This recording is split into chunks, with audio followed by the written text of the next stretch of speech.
Thanks for always finishing your lunch. Huh? I haven't been eating it. What? I've been throwing it away. I couldn't believe my ears. I get up early every morning to prepare his lunch, and it turns out he's been throwing it away. Why would you do that? It's my lunch. I can do what I want, right? I was heartbroken seeing my husband laugh as he said that. I lost faith in him as a person, and I decided to get back at him. I'll show him that I'm not always a submissive wife. Please marry me. Yes. 1 year after we started dating, I married my husband. We met at work. He was at the head office, and I was in the sales department. While we were dating, he always put me first, taking me to my favorite places and letting me eat my favorite foods. Every day, I felt happy thinking about the wonderful life that awaited us. But after we got married, his attitude changed drastically. He began to nitpick everything I did and made all the decisions himself. He became a controlling husband, and things gradually got worse. Recently, something truly unforgivable happened. Huh? What did you just say? I told you to start making lunch every day from tomorrow. Why? It's normal for a wife to make her husband's lunch, right? 3 years into our marriage, my husband suddenly insisted on this. I work too, and I'm busy in the mornings. Honestly, I don't want to take on more than I have to. We used to eat lunch separately, so why the sudden change? I was puzzled. I don't want meal preps. I want freshly made ones every morning. From that day on, I started getting up at 5 a.m. to make his lunch. Cooking was never my strong suit, and even simple tasks like making scrambled eggs took considerable time. Preparing all the side dishes for lunch in the morning was quite a challenge. This new routine left me with less sleep, and it was extremely tough. One night, seeing the empty lunchbox in the sink, I felt relieved, thinking, oh, he ate it all. From then on, I continued making his lunch every day, though he never expressed any feedback. Out of curiosity, I asked him one day, by the way, is there anything specific you want in your lunch? No, not really. I see. I thought you liked it since you always finish it. Ha! I haven't been eating it. What? I've been throwing it away. I couldn't believe my ears. I was baffled as to why he would throw away the lunch I got up early every morning to make. Why would you do that? Well, your cooking is bland. It doesn't make me want to eat. But I get up early and put a lot of effort into making it. Then make something that makes me want to eat. But you don't have to throw it away. You made it for me. I can do whatever I want with it. I was stunned. Why would he have me make lunch in the first place? When I asked him, he nonchalantly responded, because it's fun. He made me make lunch just so he could throw it away. I never thought he would do such a thing. I was so heartbroken that I cried myself to sleep that night and didn't make his lunch the next day. My husband got furious. I saw no point in preparing his lunch knowing he wouldn't eat it. But if I snapped back, I knew he would throw a temper. So I decided to fix his lunch again starting the next day, even though it was going to be thrown away anyway. Feeling more and more hollow each day as I made his lunch, I gradually began to prepare fewer items. You've been slacking off recently, haven't you? Do you think I wouldn't notice? I'm sorry, but if you're not going to eat it, it's the variety of food that makes me feel refreshed when I throw it away. Don't you get it? I don't understand at all. Due to my lack of sleep every day, I was so exhausted that I started making mistakes at work. That's when I heard a troubling rumor. Apparently, my husband had been bad-mouthing me. When I asked a colleague who had been on a business trip to our headquarters for details, he said my husband was calling me a useless wife and saying things like, she can't do anything without me. She has no will of her own. It was bad enough to know he was saying these things behind my back, but hearing it confirmed, I couldn't just sit back and take it. Over the weekend, I decided to confirm the truth and asked a close friend who works at the headquarters. Mickey, I've heard it too. Really? Yeah, your husband is pretty harsh on women. I don't know if it's because he's good at his job, but he seems to think women should only be assigned to make photocopies or something. No way, he wasn't like that before we got married. Did you do something?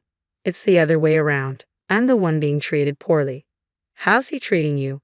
I explained to Mickey about him throwing away my lunch. As she listened, she became visibly angry, wrapping me in a tight hug as tears welled in her eyes. You've been so patient. I can't imagine how tough it must have been. Why are you crying, Mickey? I'm crying for you, you fool. But this is unacceptable. He needs to learn his lesson. That's true. He's really wronged you. Have you thought about getting a divorce? I'm worried about finances right now. You can handle that. I'm more worried about you. You're numb to the pain even after being mistreated like that. That's a sign you're not okay. It's not like I'm numb. I'm pissed. Then Mickey gave me a serious look. Do you want to get a divorce? In truth, the idea of divorce had been lingering in my mind. Thankfully, we didn't have any children. I found myself contemplating whether I should continue enduring life with my abusive husband indefinitely. To weigh my options, I wanted to take advantage of this opportunity. I gazed directly into Mickey's eyes and said, "There's something I want to try. Will you help me?" "Of course." "Thank you. I want to use your position." You see, Mickey is actually the granddaughter of our chairman. Moreover, she's currently working as an executive assistant at the headquarters. I can't overlook the opportunity to enlist such a powerful ally. That's quite an idea. I see where you're going with this. I'm starting to look forward to it. If this goes well, I can make my husband feel ashamed of himself. The following Monday, as usual, I handed my husband his lunch. "Do you have time tonight?" "What's this about all of a sudden?" "You know Mickey, my friend who works as an executive assistant." "Yeah, what about her?" "Mickey says she'd really like to invite us to dinner. Apparently, the chairman will also be there." "The chairman. He wants to show appreciation for his hard-working employees. If it's a request from the chairman, I can't refuse." "All right." I thought he would be suspicious, but surprisingly, he agreed quite easily. Perhaps he was pleased with the thought of being invited by the chairman. With that, everything fell into place. After work, I met up with my husband and confirmed once again that he had thrown away his lunch. Then we went to the restaurant specified by Mickey for dinner with the chairman. My husband seemed pleased with the fancy place and began to boast about his competence. Today, I finished my work early and helped my colleagues. You know, being reliable is hard work when you're this good at your job. Is that so? The chairman's granddaughter is beautiful and she's an executive assistant, so I bet she's good at her job too. I'm just doing my job like everyone else. You don't need to be so humble. You're far different from my wife. He got on my nerves a bit, but the chairman moved on to the main topic. You get a packed lunch from your wife every day, don't you? Yes, she does work hard on that. What a wonderful thing, a lovingly prepared lunch from your wife. But it's the same thing every day. I'd like something extravagant once in a while. That's not something you should expect from your wife. Really, don't you, as a chairman, get extravagant lunches? I prefer something simple. It's an everyday thing, after all. Oh, you're just joking. You've even arranged for us to eat in such a wonderful place today. My husband's attitude was completely different from usual. He must have been trying to put on a good show in front of the chairman. I watched nervously, unsure of how it would unfold. So, you don't cook? The chairman asked. Cook? No, that's women's work. I don't think that's the case nowadays. I think it's normal for men to work outside the home and for women to take care of the home. We both work, but ideally I'd like my wife to stay at home. Really? Men are breadwinners and women are homemakers. That's how it's supposed to be. That's a rather old-fashioned way of thinking. Really? I think all men in the world would think the same way. Despite the increase in women's participation in society, they end up taking maternity leave or quitting their job. In the end, it's men who run society, and it's the same in our company as well. Don't you agree, Mr. Chairman? That was the first time I heard such a thing, but he should know that we can't live on his income alone. He was spouting derogatory comments about women, but the chairman avoided addressing them and continued the conversation. What do you think of men who cook? He asked. They're feminine. I've heard it's becoming more common, but I don't understand it. What if I told you that I enjoy cooking? Would you think I'm feminine? Ha! And what if I told you that I, not your wife, made today's lunch? What would you do? You're kidding, right? You could feel the chairman's anger seeping through his words, and it's understandable because his handmade lunch was thrown away. Hey, what's this about? What do you mean? What you said yourself. You didn't eat your lunch today, right? The plan that Mickey and I hatched involved getting some help from the chairman, who had recently taken up cooking as a hobby. Yesterday, the chairman had kindly given us some of his homemade dishes, which I repackaged and handed over to my husband this morning. You set me up. It was far different from what I usually cook. Anyone could tell at a glance. My husband, who must have thrown it away without checking, was momentarily at a loss for words. Watching this, Mickey spoke up. Aren't you more concerned about the terrible things you're doing? What terrible things? It's strange to throw away food every day without even eating it. That's right, it's the worst to just throw away something someone else has made for you without any appreciation. Well, if I had known it was made by you, sir, I wouldn't have thrown it away. My husband was trying to hastily backtrack, looking pale at the chairman's words. So you wouldn't throw away the lunch I make, but it's okay for you to throw away the ones prepared by your wife? Well, she's no good of a wife. Can a husband do whatever he wants? That was my last straw. You are really the worst. What are you on about all of a sudden? Don't you realize how much your actions are hurting me? Huh? Why are you getting so worked up? I can't stand it anymore. I want a divorce. My husband stood looking perplexed. He glanced around the room, realizing he had no one to back him up, and began to panic. What are you talking about? How can you just say something like that out of the blue? It's not out of the blue. I've been thinking about it for a long time. Where did the kind man I married go? I was in love with you then. I don't love who you are now. As I conveyed my feelings, tears began to spill. I took out the divorce papers that I had put in my bag and placed them on the table. All you need to do is sign. I filled in the rest. You're serious.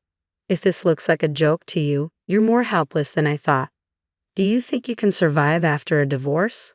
I'll be fine. I'll be getting alimony from you after all. What? Watching this scene, the chairman began to speak. You seem to have some prejudices against women. That's not what I mean. I've heard from my granddaughter about your attitude towards our female employees. Coupled with this incident, this isn't something I can overlook as a chairman. What are you talking about? I'll let my son, the president, know about this. Wait, sir, I can't lose my job now. Before worrying about your job, there are other things you should do first. Taken aback by the chairman's angry voice, my husband was at a loss for words. Not once have you apologized. When you do something wrong, you apologize. Even a kid in elementary school knows that. I'm very sorry. Not to me, to your wife. Can't you even understand that? You're making me sick. Mickey, let's go. Sure, Linda, let's go. Huh? What are you waiting for? You're not going back home, right? You're coming with us. Seeing the desperate look on my husband's face, Mickey and I left the restaurant, feeling quite relieved. The next day at work, I got a call from Mickey. Your ex-husband got demoted.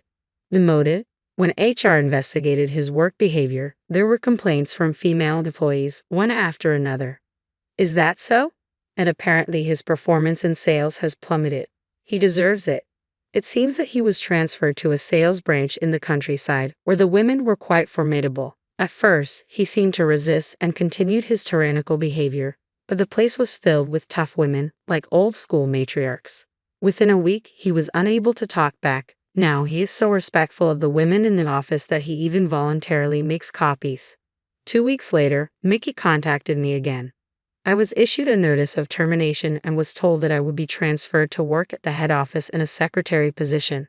What does this mean? I think this is the chairman's doing. It seems that the chairman took a liking to me after seeing my declaration the other day. So, he spoke with the president to allow me to work as a trainee secretary with Mickey. Oh, and there's a message from Grandpa. What? He said we're going to have a dinner party once a month, where you'll eat his homemade food. This is an order coming from him as a chairman. What? The chairman's gonna cook for me? He apparently wants to treat you. He even mentioned taking cooking classes. Later, the divorce was finalized successfully. I was able to receive my desired amount of alimony, which was $20,000. I lost a husband but gained a new friend. I'm happy. From now on, I plan to have my chairman teach me how to cook delicious meals for myself.